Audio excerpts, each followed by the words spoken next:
Una vez más, bienvenidos a esta atractiva e interesante serie apocalíptica sobre voces y sonidos del tiempo del fin. Es un gusto para este servidor poderles en este momento extenderles una cordial, sincera bienvenida a la última presentación que vamos a tener sobre esta serie, donde vamos a concluir nuestro estudio con el análisis del capítulo 14 del libro de Apocalipsis, la última porción que nos quedó pendiente acerca del mensaje del tercer ángel. ¡Qué lindo mensaje nos ha presentado la palabra de Dios a través del libro de Apocalipsis! Qué lindo estudio hemos tenido tratando de entender no solamente asuntos relevantes a la historia de la iglesia cristiana en el tiempo pasado, pero a la misma vez al estudio de la iglesia cristiana o de la historia de la iglesia cristiana en el tiempo presente y en lo que ha de venir para el tiempo futuro. Quisiéramos dar entonces inicio a la segunda parte del mensaje del tercer ángel, pero no sin antes invitar la presencia de nuestro Dios en nuestro medio. Los invito para que una vez más me acompañen, inclinemos nuestros rostros y pidamos la bendición de Dios. Querido Padre, gracias te doy en este momento porque tú eres un Dios de amor, un Dios maravilloso, y gracias porque nos brindas todavía la oportunidad de estudiar tu santa palabra con libertad y todavía con la oportunidad de poder tomar las decisiones necesarias para poder cada día más acercarnos a ti y sobre todo, Padre Santo, agradarte solamente a ti. Te ruego de manera especial que tú seas con nosotros en este estudio, dirígenos, bendícenos y que sobre todo, Padre Santo, nos brinde la claridad y la dirección necesaria por medio de tu Santo Espíritu. En el nombre de Jesús te lo pedimos. Amén. Bien, una vez más los invito para que vayamos a la palabra del Señor.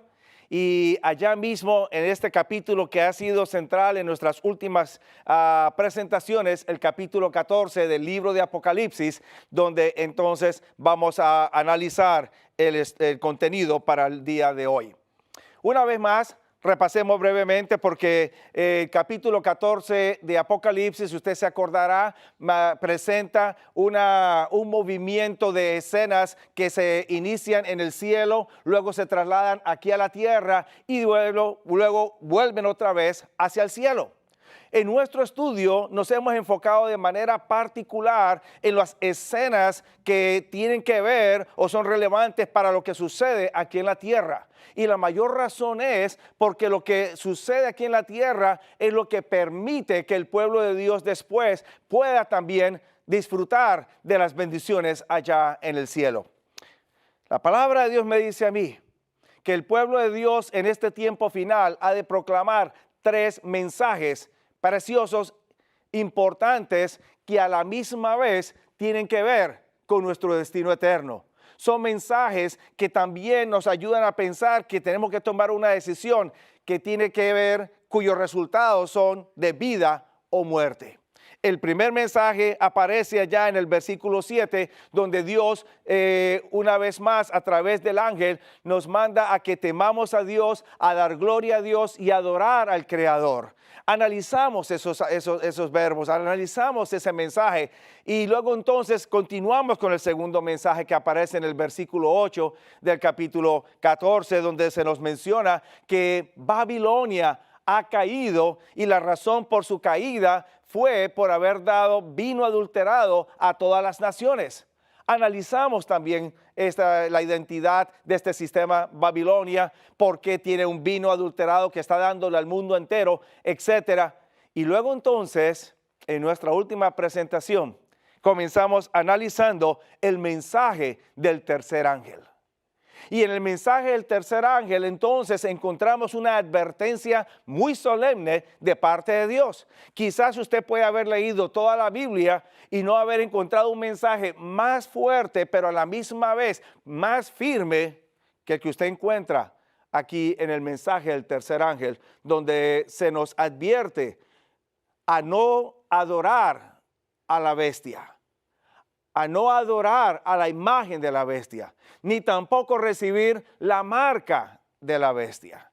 Y eso nos ocupó, ese estudio nos ocupó en la presentación anterior, donde pudimos tratar de ampliar lo más posible estos conceptos para luego entonces poder entender las consecuencias de adorar a la bestia, las consecuencias de adorar la imagen de la bestia y de recibir su marca.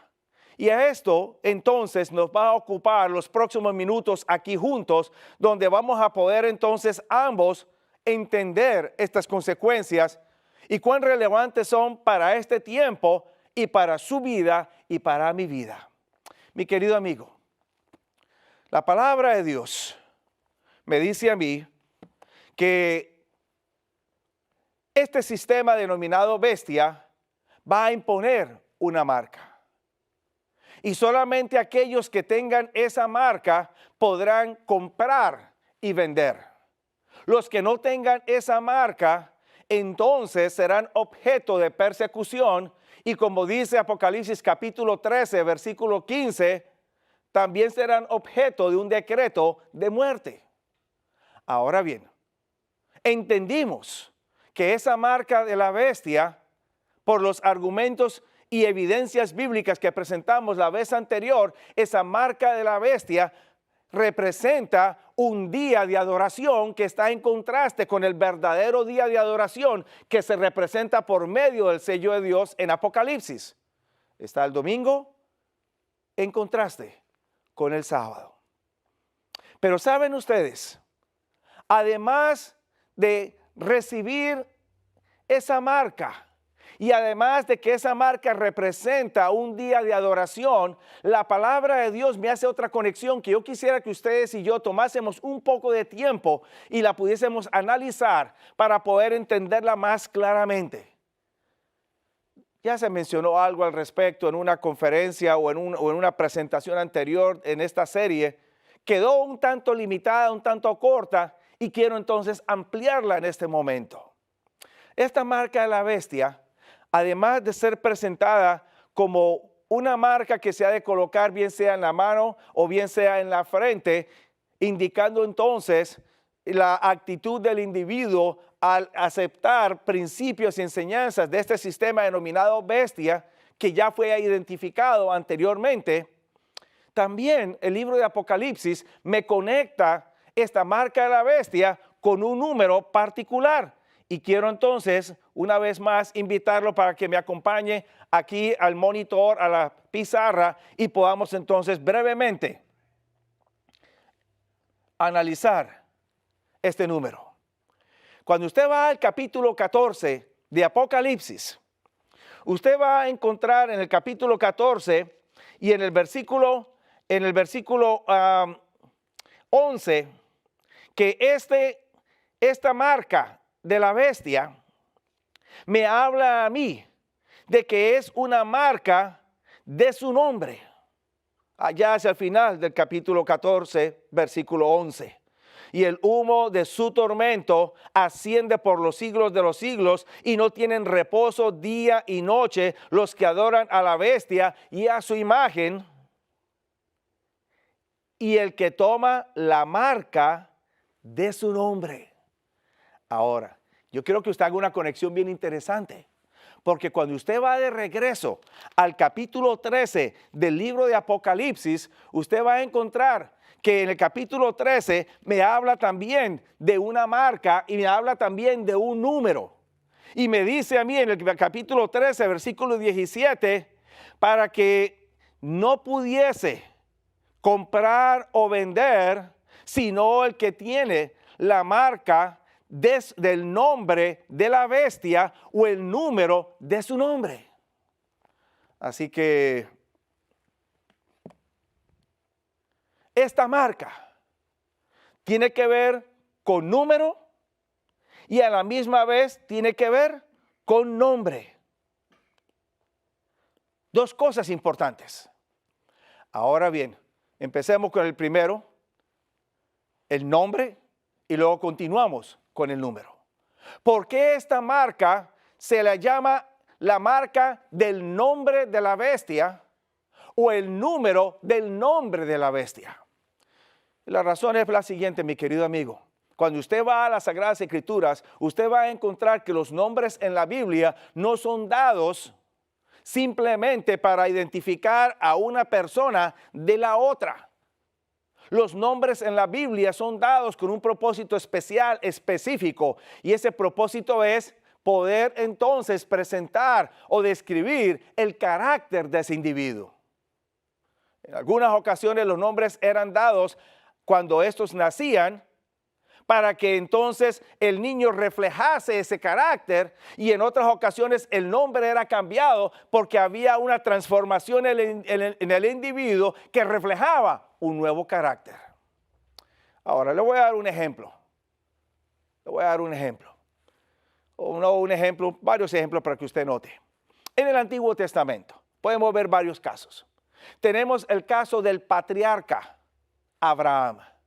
Cuando usted va a Génesis capítulo 12, el patriarca tenía un nombre, Abraham. Pero este nombre, Abraham, padre, luego entonces es cambiado por Abraham, padre de pueblos o padre de multitudes. Antes era Abraham porque no tenía hijos, no tenía descendencia. Ahora con la promesa de Dios de tener una descendencia, ahora va a ser padre de pueblos o padre de multitudes, y su nombre es cambiado de Abraham a Abraham. Lo mismo sucede con su esposa. Anteriormente su esposa se llamaba Sarai. Luego entonces su nombre es cambiado de Sarai a Sara. Qué interesante el cambio de los nombres o el uso de los nombres. Habían significados particulares en estos nombres. Note ahora el caso, por ejemplo, del segundo hijo de Isaac, Jacob. Cuando nace, se le coloca por nombre Jacob. Qué interesante que los padres le hayan colocado ese nombre Jacob, porque Jacob quiere decir suplantador, uno que toma el lugar de otro, suplanta. En algunas ocasiones también se entiende como uno que suplanta en forma engañosa. O sea que el significado del nombre no es muy positivo. Sin embargo, llega el momento en que tiene un conflicto con el ángel allá en Génesis, el capítulo 31 y 32, y entonces el ángel lo bendice, y la bendición del ángel es cambiándole su nombre. Ya no se llamará más tu nombre Jacob, usurpador o suplantador. Ahora tu nombre se va a llamar Israel, uno que pelea con Dios. Los reflejos del carácter del individuo se encuentran presentados a través de los nombres. Cuando vamos entonces a hablar de Dios, vamos a encontrar que Dios no se le puede reducir a un solo nombre. Porque los nombres de Dios, cada uno refleja un aspecto de Dios. Por ejemplo, si usted va a hablar de Elohim, el nombre que aparece en el capítulo 1 del Génesis, Elohim quiere decir el Dios Todopoderoso. Si usted va a hablar acerca de Jehová, Jehová refleja el aspecto o el énfasis salvífico del Señor. Jehová significa el que salva. Cuando usted va a hablar de Emmanuel, otro nombre dado a Dios, significa Dios con nosotros o con nosotros Dios, indicando ese aspecto que Dios no abandona a su pueblo, siempre está con su pueblo. Y luego entonces, cuando vamos al Nuevo Testamento, ¿cómo se le llama al Redentor del mundo? Se le llama Jesús. Y en Mateo capítulo 1, el ángel da la razón por la cual el nombre Jesús. Porque Él salvará a su pueblo de sus pecados. Ese nombre, Jesús, en el Nuevo Testamento, en el idioma griego, es el mismo nombre que aparece en el Antiguo Testamento, en hebreo, Josué. Ambos significan lo mismo. Así que entonces tener el nombre de la bestia en la frente quiere decir que va a reflejar el carácter de esta bestia. Va a comportarse de la misma manera que se comporta esta bestia. Esta bestia persigue, esta bestia blasfema a Dios, blasfema a su pueblo, cambia su palabra. El individuo que reciba la marca de la bestia o el nombre de la bestia, entonces va a reflejar características similares. Pero a la misma vez hay un número. No solamente esta marca se identifica a través de un nombre, pero también se identifica a través de un número, y ese número es 666. Y hay mucha especulación, o ha habido mucha especulación en cuanto a este número. Se han escrito inclusive tratados y algunos materiales sobre este libro. Y desafortunadamente, todo esto que ha sido escrito ha tratado de interpretar este número desde una perspectiva aislada de las Sagradas Escrituras. Porque las conclusiones que muchos han llegado es que este número 666 o bien sea va a ser un número que aparece dentro de las tarjetas de seguro social de los ciudadanos aquí en Norteamérica, o bien sea es un número que aparece en las cuentas bancarias, en el número de cuenta bancaria, o en el número de la tarjeta de crédito, o en el número de cualquier otro tipo de identificación. Hay quienes inclusive han ido también más allá y entonces han visto que este número 666 también puede aparecer en las barritas que están en los artículos que se venden en los diferentes supermercados. En fin, diferentes tipos de conjeturas que se han sacado en cuanto al significado de este número y las cuales pudieran ser resumidas en una sola palabra: especulación. ¿Por qué? Porque todos estos diferentes tipos de ideas simplemente han sido extraídos sin base bíblica, sin soporte bíblico, simplemente con la ayuda de la imaginación de las personas. Ahora, necesitamos aplicar una vez más nuestro principio bíblico. ¿De dónde sale el 666? Recuerden que Juan, cuando escribe su libro de Apocalipsis, él está tomando nombres, palabras, frases y las está escribiendo en su libro, pero nunca nos dice de dónde las extrae. Y el trabajo del buen estudiante de la palabra de Dios es tomar esa frase, tomar ese nombre, tomar esa palabra e ir al Antiguo Testamento, buscarla, analizarla, saber cómo se utilizó y entonces regresar a Apocalipsis para entonces confirmar por qué Juan o cómo Juan la está utilizando en el libro de Apocalipsis. De esta misma manera sucede con el 666. Este número aparece en las Escrituras un par de ocasiones. La primera ya la leímos, Apocalipsis 13, verso 18.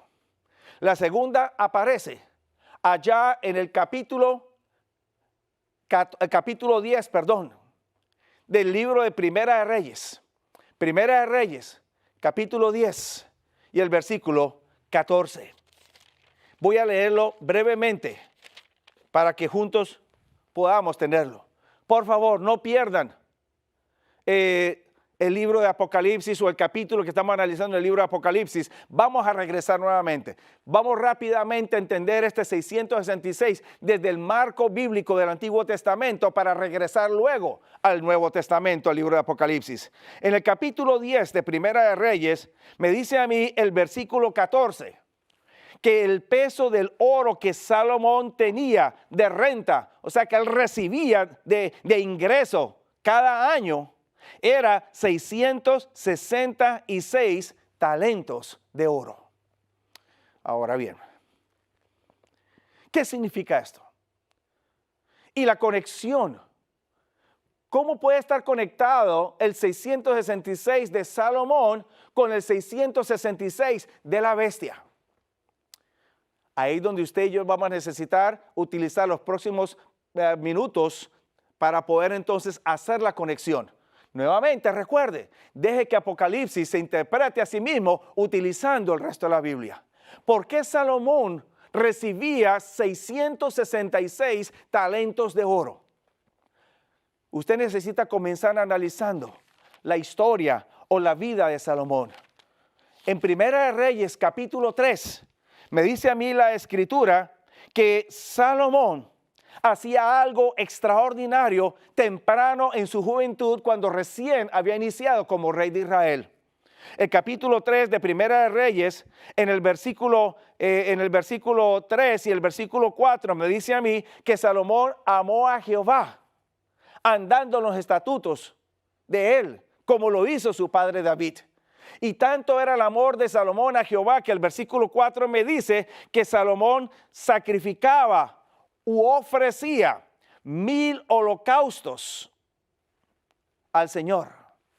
1000 holocaustos sacrificaba Salomón sobre aquel altar allá en Gabaón. Ahora, es interesante. No pierda de vista ese número, 1000 sacrificios, porque va a volver a salir ese número. Ahora, con base a este sacrificio que hacía Salomón, el versículo 5 me dice a mí que Dios se le aparece a Salomón un día en sueños y le hace un ofrecimiento que a cualquier ser humano le hubiera gustado. Pide lo que quieras que yo te dé. Y entonces la garantía de parte de Dios era que Dios se lo iba a otorgar. Y Salomón entonces le pide a Dios algo que de pronto para muchos hubiera sido un tanto decepcionante, porque muchos hubieran pensado, bueno, yo quiero riqueza, bueno, yo quiero el mejor título en la mejor universidad del mundo, yo quiero esto, yo quiero lo otro, siempre pensando en asuntos materiales, terrenales. Salomón fue más allá de lo terrenal y pidió algo que a la postre terminó siendo bueno. Me dice la palabra de Dios en el versículo 9 del 1 Reyes 3, que él le pide a Dios un corazón dócil, o sea, sabio o entendido para juzgar a tu pueblo, para discernir entre lo bueno y lo malo. Y entonces Dios le agrada lo que pide. Y no solamente Dios le da a él un corazón sabio, hasta el punto de que llegó a ser el hombre más sabio que existió sobre la tierra. Antes de él o después de él no hubo un sabio, un ser humano sabio. Pero además de eso, en el verso 13, Dios le agregó riquezas, Dios le agregó gloria. En el versículo 14, Dios le agregó largura de días. Y también más adelante, Dios le agregó aún la vida de sus enemigos. O sea que en Salomón se cumplió ese principio que Jesús enseñó: buscad primeramente el reino de Dios y su justicia, y todo lo demás os será añadido. Y ahora entonces Salomón, con toda esta sabiduría y todo lo que la bendición que Dios le había dado, Salomón entonces empieza a crecer, empieza a expandir su reino hasta el punto que ahora Salomón se convierte en el rey no solamente más sabio, sino en el rey más fuerte sobre la tierra. Tanta fue su sabiduría que me dice el capítulo 10 de Primera de Reyes, versículo 17, que Salomón se dio un lujo que ningún otro rey se ha dado sobre la tierra, ni siquiera el presidente de los Estados Unidos se ha dado sobre la tierra aquí en este país tan grande y tan fuerte y próspero. Salomón se dio el lujo de formar una unidad dentro de su ejército, y esta unidad era una unidad de escuderos. Pero note que los escudos no eran escudos de metal regular. El versículo 17 de Primera de Reyes me dice a mí que estos escudos eran de oro puro. Versos 16 y 17. Eran de oro puro. Así que imagínense, mandar una unidad del ejército a pelear al campo de batalla con escudos de oro. Haga de cuenta como que si el gobierno de los Estados Unidos mandase a fabricar equipos de pelea, metralladoras M16, que lanzasen balas de oro en lugar de balas de plomo. No sé cuántas personas estarían dispuestas a que le pegaran un tiro con tal de tener una bala de oro. Esto fue lo que hizo Salomón. Y la idea detrás de estos escudos de oro era que cada vez que Salomón salía al campo de pelea, el primer grupo que salía a enfrentar al enemigo era la unidad de los escuderos, pero en lugar de salir a enfrentar de uno a uno, los escuderos subían a una loma, a un monte, de donde ellos divisaban a los enemigos. Con los escudos ellos entonces los doblaban para atraer los rayos del sol y luego los proyectaban hacia los enemigos y los enceguecían. Y de esta manera luego mandaba el resto del ejército y eran derrotados los enemigos. El resultado, Salomón terminó dominando toda la región que hoy en día se conoce como Palestina. Hubo reyes que se tornaron tributarios y anualmente le pagaban a él de renta 666 talentos de oro. Qué interesante el número. Pero Salomón cometió un error. Comienza bien con Dios, va progresando, pero en la medida en que Salomón va creciendo en poder y en sabiduría, Salomón comete un error que a la postre terminó siendo bien nefasto para el pueblo. Salomón se casa o hace vínculos, pactos con otras naciones a través de matrimonios. Y el capítulo 11, versículos 1 hasta el 5, me dicen a mí que Salomón se casó con mujeres paganas. Y la lista que aparece en el versículo 1 eran mujeres extranjeras de Moab, de Amón, de Idumea, de Sidón, Eteas, ninguna israelita. Y ahora noten la cantidad de mujeres que tuvo Salomón. Me dice el capítulo 11, versículo 3, que tuvo 700 mujeres reinas y 300 concubinas. ¿Un total de cuántas? 1000 mujeres. En otras palabras, cambió los 1000 sacrificios que ofrecía a Dios por 1000 mujeres extranjeras o paganas. ¿Y cuál fue el resultado? El resultado fue que estas mujeres, me dice el versículo 4, que estas mujeres inclinaron el corazón de Salomón tras dioses ajenos y su corazón no era perfecto con Jehová su Dios como el corazón de su padre David. Y Salomón también siguió a Astarot, diosa de los sidonios, a Milcom, abominación de los amonitas, e hizo lo malo en los ojos de Jehová. Por eso fue que en la presentación anterior, en forma reducida, dije, Salomón se tornó en un tirano contra su pueblo. Porque ahora, para él poder sostener todos los lujos que él tiene o que él disfrutaba y sostenérselos a sus mujeres, para poder él entonces adorar a todos estos dioses paganos, los dioses de todas estas mujeres, él les construye templos a ellos y les construye también sus dioses. Y entonces empieza él a brindarles a ellas y a estas adoraciones todo lo que él tenía. Pero para poder sostener ese estilo de vida, él necesitaba elevar los impuestos. Y llegó un momento en que los impuestos se tornaron tal que el pueblo ya no los podía sostener. Y por eso es que usted encuentra que cuando muere Salomón, el pedido de los ancianos de Israel a su hijo era: reduce los impuestos que tu padre nos ha colocado o nos ha traído o nos ha exigido y te serviremos. Usted puede leer sobre todos estos detalles, mi querido amigo, allá en el libro de Eclesiastés. Lea el libro de Eclesiastés. Usted se dará cuenta de muchas cosas que marcó la etapa de la vida de Salomón en este periodo.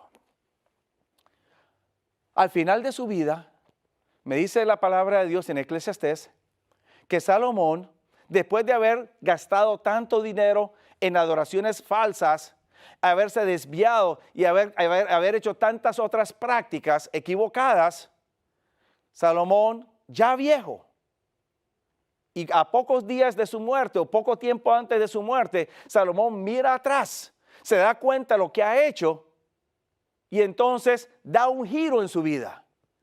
Y por eso concluye el libro de Eclesiastés en forma magistral en el capítulo 12 y el versículo 13 y versículo 14, cuando él dice: el fin del discurso oído es este: teme a Dios y guarda sus mandamientos, porque eso es el todo del hombre. Porque Dios traerá a juicio toda obra, sea buena o sea mala. Recuperó su sanidad, pero muy tarde. Quizás no tarde para él, porque según el marco bíblico, Salomón se arrepintió y lo veremos en la patria celestial. Pero muy tarde para su pueblo, porque no pudo deshacer todos los males que causó. Y a partir de ese momento usted lee la historia de los reyes de Israel y lo único que va a encontrar es que el pueblo ahora cae como en un tobogán y se va en picada hacia abajo en forma espiritual, hasta el punto que eventualmente son llevados cautivos por naciones extranjeras. Ahora, esa es la historia de Salomón. Un rey que comienza bien con Dios, llega al pináculo de la fama, recibe 666 talentos de oro al unirse con las demás naciones de la tierra, se paganiza, se aparta de Dios y luego entonces al fin del tiempo se convierte otra vez o experimenta una reconversión con el Señor. Vayamos ahora a Apocalipsis. ¿En qué consiste el 666? En Apocalipsis. Al igual que Salomón, el 666 me está representando a mí a un sistema que la Biblia denomina bestia. Pero es un sistema que, al igual que Salomón, comenzó bien con Dios. Mi querido amigo, cuando hablamos del sistema papal, el sistema papal no comenzó mal. El sistema papal se tornó mal después de un tiempo. Porque en las primeras etapas de la iglesia cristiana tenemos la iglesia apostólica. Los apóstoles están allí. Luego entonces, segundo, tercer siglo de la era cristiana, todavía están los padres de la iglesia allí, aún después de la muerte de los apóstoles, sosteniendo la verdad. Hay mártires del evangelio. Pero eventualmente, cuando los líderes de la iglesia ya para el tercer y cuarto siglo de la era cristiana se unen o hacen pacto con Roma o con los gobiernos de la tierra, ahora entonces empiezan a reflejar no las prácticas y normas cristianas, sino que empiezan a reflejar normas y prácticas paganas. Y es así como la iglesia entonces se desvía del camino de la verdad y da inicio a lo que se conoce en la historia como el sistema papal.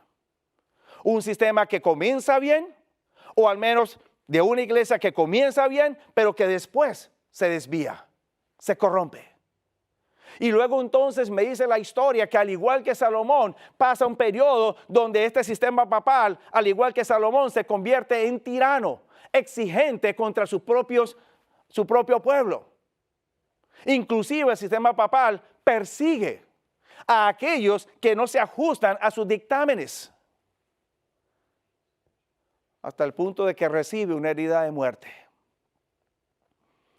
Pero a diferencia de Salomón, me dice a mí la palabra de Dios, mientras que Salomón al fin del tiempo o al fin de su vida se arrepintió, esta bestia irá a perdición, no se arrepentirá. El 666, mi querido amigo, mi querido hermano, no es un número que va a ser pegado, va a ser colocado aquí, como que es una estampa que se coloca en el cuerpo de una vaca o algún animal y que la persona va a estar estampada en la frente. No, el 666 simplemente es presentado en la Escritura para reflejar la historia de un hombre que comenzó bien, se desvió y que luego regresó, para identificar a un poder que también es un poder que cree en Dios, un poder de naturaleza religiosa que comienza bien y que se desvía, pero que desafortunadamente no encuentra el camino de regreso.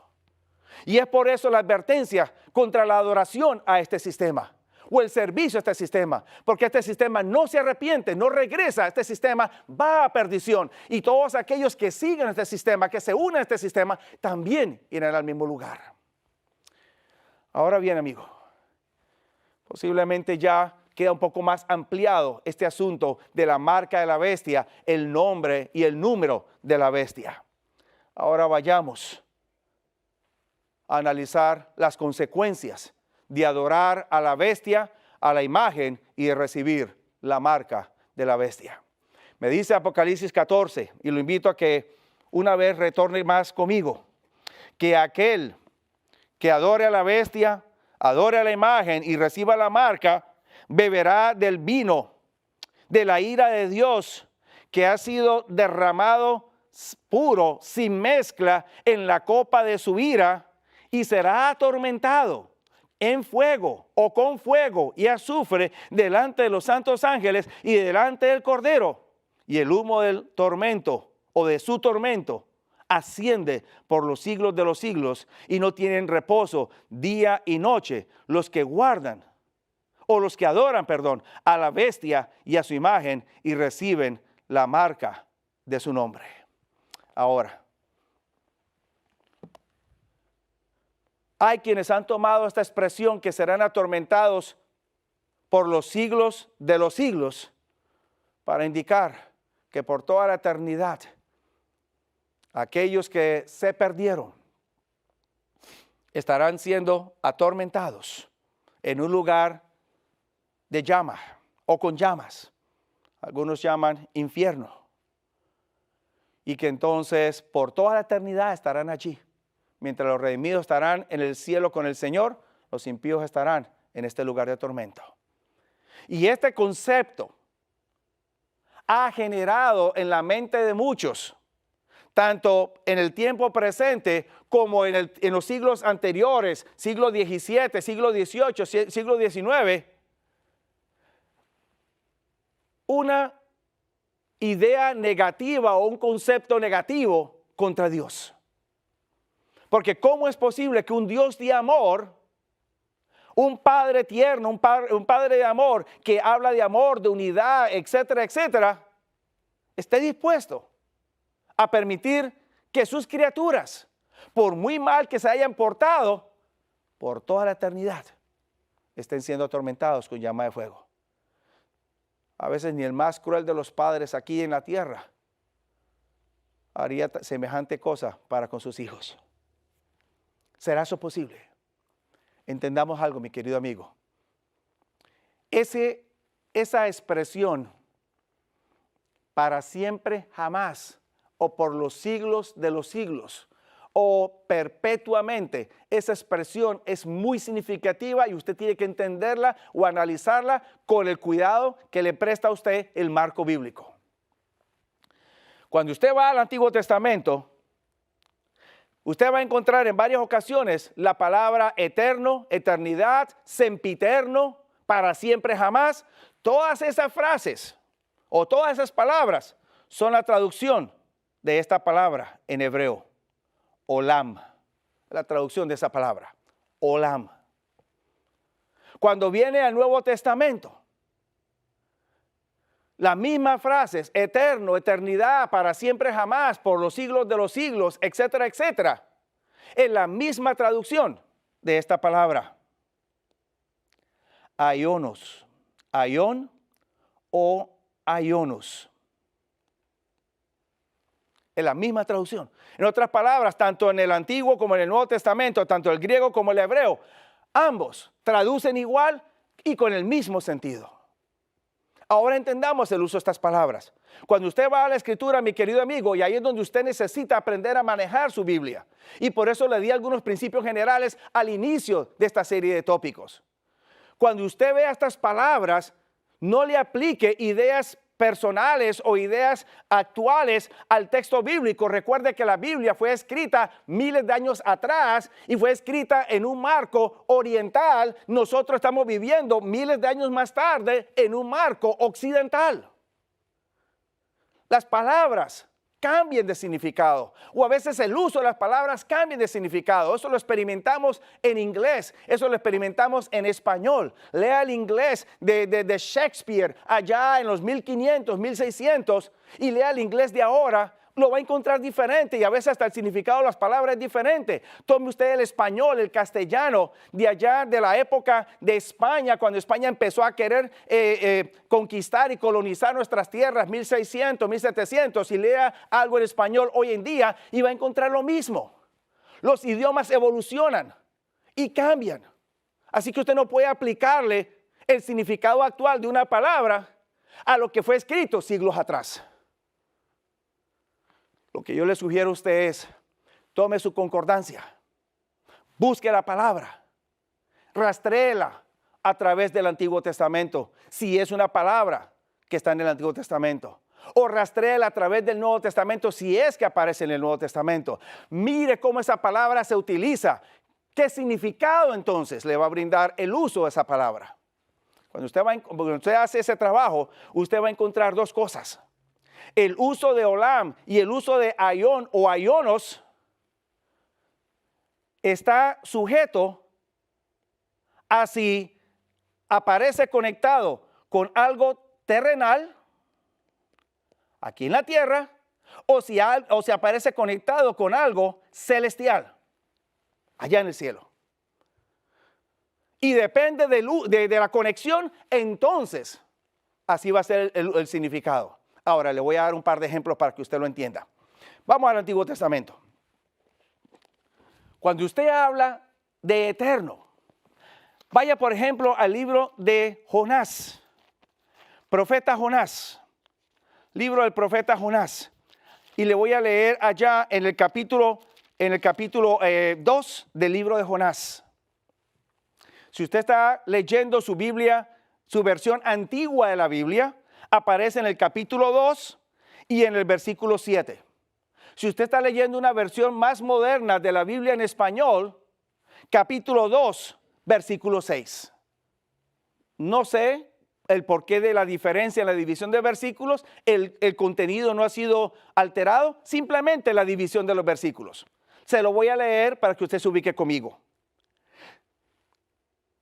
El profeta Jonás ha sido lanzado a las aguas. Dios prepara un gran pez y lo traga.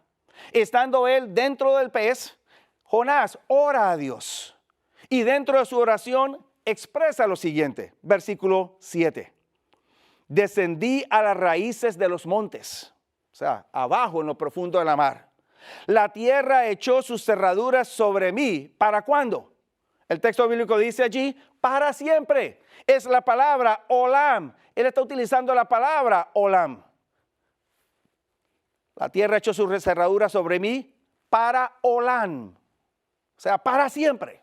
Quiere decir que él para siempre estaría allá abajo en la tierra, en el profundo de la mar.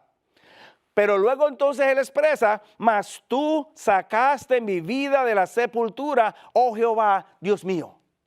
Otras palabras, en la oración de Jonás, él expresa que él va a ser echado para siempre allá abajo en lo profundo de la mar. ¿Y cuánto duró ese para siempre? Exactamente. Usted lo ha dicho. 3 días más tarde, ¿qué hizo Dios? Mandó al pez para que vomitara a Jonás y Jonás volvió otra vez a la vida.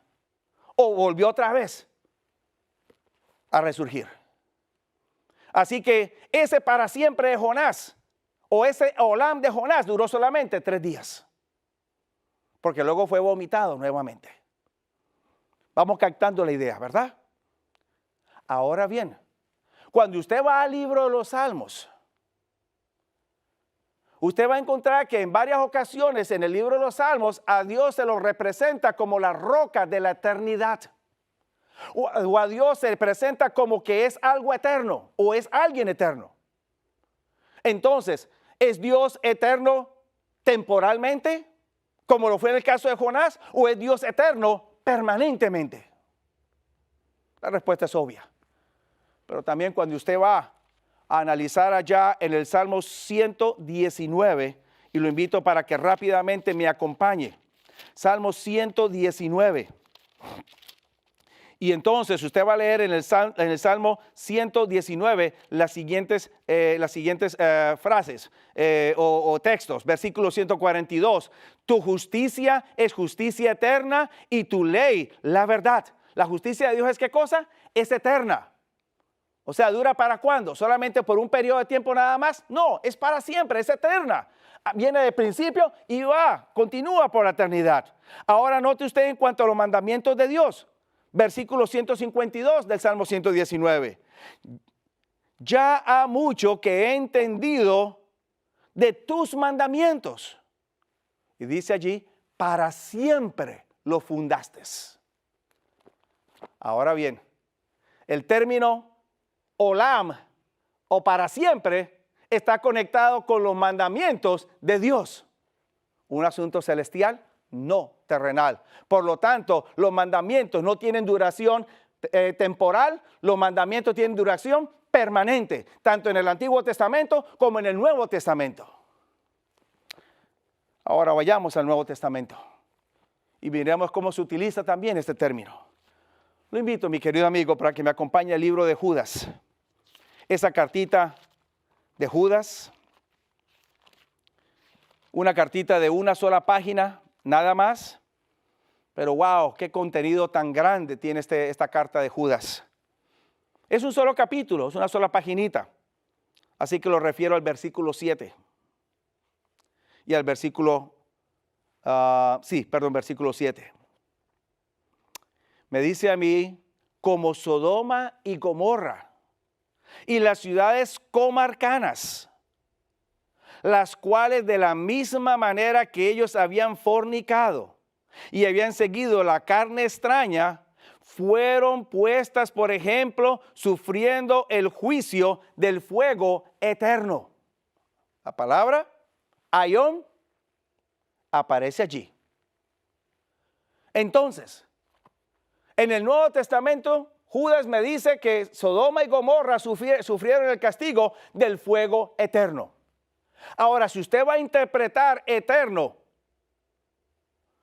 como que es algo que va a estar para siempre, jamás, indefinidamente, usted entonces va a tener que ir a Palestina y va a tener que empezar a buscar un lugar donde hayan dos ciudades que todavía se están quemando y que la gente está brincando por el calor desde las murallas de las ciudades y están buscando refugio en algún lugar.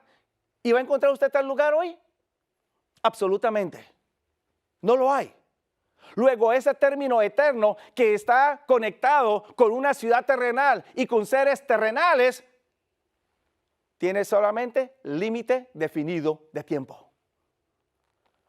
De igual manera, cuando vamos a Apocalipsis, en Apocalipsis me dice a mí que los que reciban, los que adoren a la bestia y a su imagen y reciban la marca, ellos también van a ser atormentados para siempre jamás. Ese tormento no es un tormento indefinido, porque el término aión, para siempre jamás, aión, aionos, que es la frase que aparece, está conectada con seres humanos, está conectada con la tierra. Por lo tanto, su duración es temporal. Serán atormentados hasta que se consuman y después de que se consuman, dejan de existir. Ese es el significado que el Señor le da al término bíblico. Ahora, mi querido amigo, permítame concluir de la siguiente manera este mensaje del tercer ángel, o este mensaje de la unidad central de Apocalipsis. Usted va a encontrar en este mensaje un marcado énfasis en la ley de Dios. Comienza el capítulo 12, o comienza en el capítulo 12 hablando de la ley de Dios y termina en el capítulo 14, o con el capítulo 14 hablando de la ley de Dios. Wow, qué marcado énfasis. Para que hoy en día las personas estén diciendo, la ley no hay que guardarla, la ley hay que clavarla en la cruz, o fue clavada en la cruz. Note usted el énfasis. Capítulo 12 de Apocalipsis. en el capítulo 12 y en el versículo 17, me describe a mí o me habla a mí del pueblo de Dios, que en el tiempo final guarda los mandamientos de Dios y tiene el testimonio de Jesucristo. Una alusión a toda la ley completa. Cuando usted va al capítulo 13 de Apocalipsis, en el capítulo 13 usted va a notar que ahora el énfasis ya no es sobre toda la ley. Ahora el énfasis es solamente sobre una porción de la ley. Por ejemplo, en el capítulo 13 y en el versículo 4, me habla acerca de adorar al dragón. Hay un quebrantamiento del primer mandamiento, adorar al dragón y a la bestia. Capítulo 13, versículos 5 y versículo 6. Me habla a mí acerca de blasfemar el nombre de Dios. O sea, toma el nombre de Dios en vano. El capítulo 13 y el versículo 15 me habla a mí acerca de adorar a la imagen de la bestia. Una violación al segundo mandamiento. Y en el capítulo 13 y los versículos 16 y 17 me habla acerca de comprar o vender, una alusión directa al cuarto mandamiento de la ley de Dios, el sábado. En otras palabras, el capítulo 13 de Apocalipsis ahora se concentra en los primeros 4 porque esos mandamientos han sido violados, están siendo violados por la raza humana o por muchos de los que profesan servir a Dios. Y entonces, cuando venimos al capítulo 14, hay un énfasis particular. Y note usted lo que está sucediendo. El capítulo 12, 17 me dice a mí que el pueblo de Dios se distinguirá por guardar los mandamientos de Dios y tener el testimonio de Jesucristo. Las mismas características que distinguieron al pueblo de Dios en la antigüedad. Isaías capítulo 8, versículo 20. A la ley y al testimonio. Si no hablaren conforme a esto, no les ha amanecido. O sea que Dios no cambia sus principios. Lo que distinguió a su pueblo en la antigüedad, distinguirá a su pueblo en el presente y en el futuro. Por eso entonces, Apocalipsis 12, 17 me habla a mí de la ley y el testimonio. Sin embargo, hay una particularidad, porque todo el mundo cristiano no tiene problema con la ley. Todos los cristianos dicen, no hay que robar, no se puede matar, hay que honrar a padre y madre, no se puede adulterar, no se puede mentir, etcétera, etcétera. Todos estarían de acuerdo en que esas cosas no son apropiadas, son indebidas. Es más, hay quienes también dicen, hay que adorar solo a Dios. No se pueden tener imágenes. No se puede tomar el nombre de Dios en vano. La mayoría del mundo cristiano está a favor de todos sus mandamientos. Pero hay un problema. Y el problema muestra la oposición hacia el cuarto mandamiento.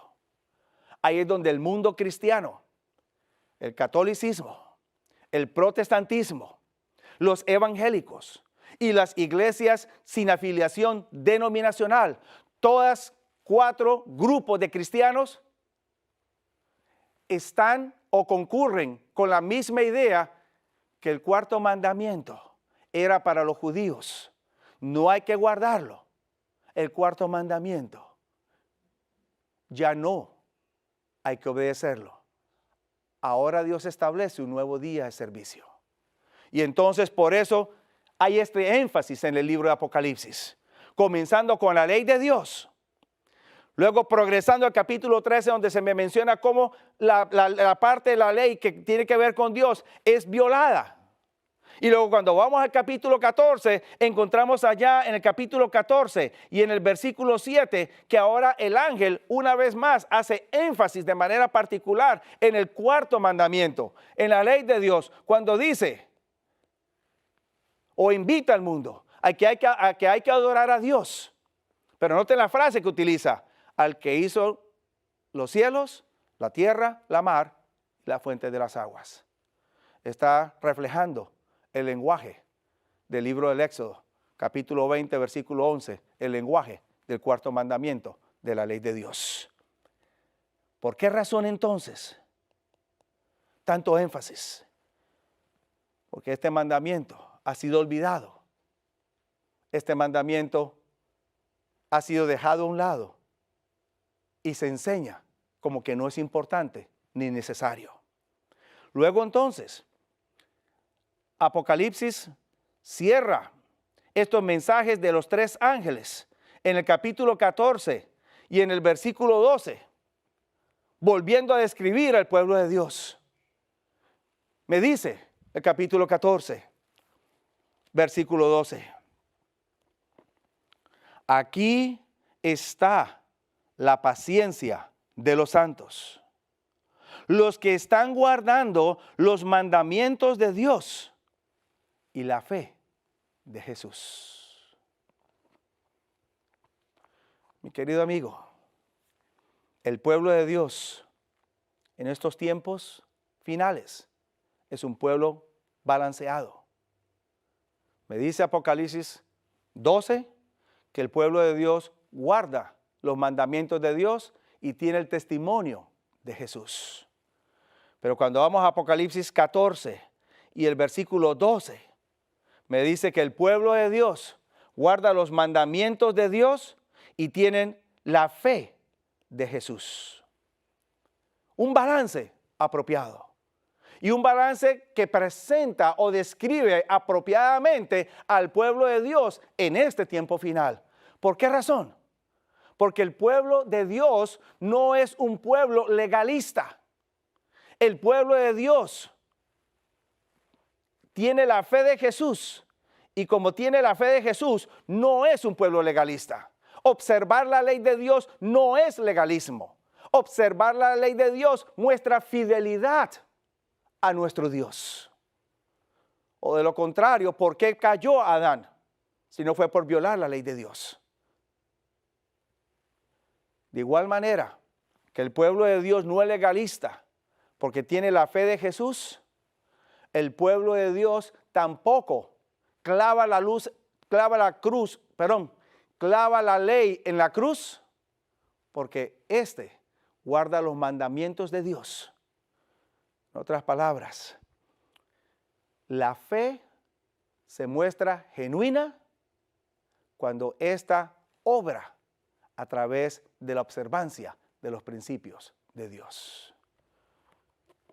Mi querido amigo, mi querido hermano que me estás escuchando desde la comodidad de tu hogar a través de la pantalla de tu televisor o de tu computador, los que están aquí presentes,